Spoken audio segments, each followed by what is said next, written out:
Good morning, students.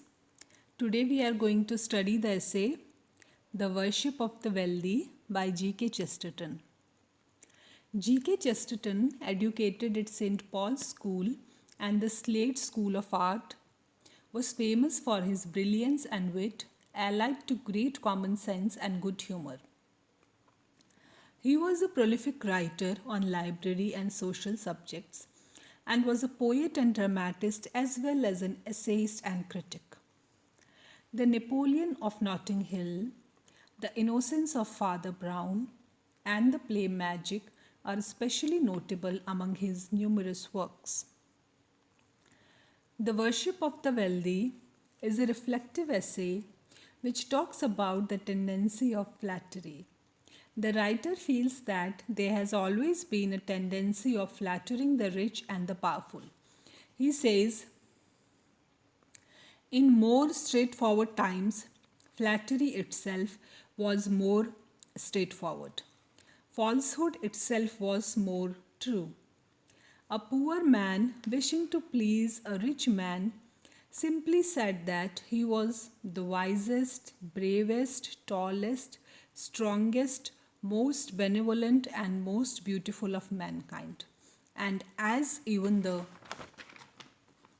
rich man probably knew that he wasn't that, the thing did the less harm.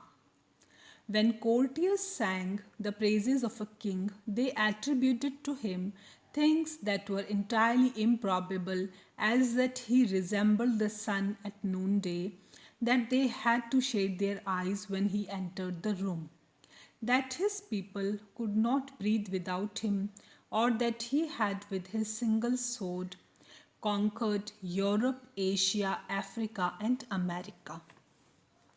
So now the writer says that in earlier times there was flattery, no doubt, but the flattery was simple in the sense that the flatterer used to praise the person, the concerned person, with a lot of exaggeration.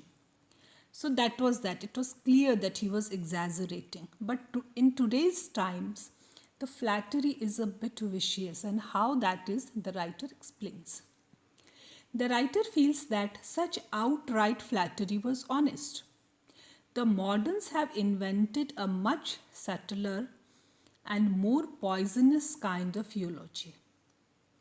The writer says, the modern method is to take the prince or rich man to give a credible picture of his type of personality as that he's businesslike or a sportsman or fond of art or convivial or reserved, and then enormously exaggerate the value and importance of these natural qualities. Those who praise Mr. Carnegie do not say that he is as wise as Solomon and as brave as Mars. I wish they did.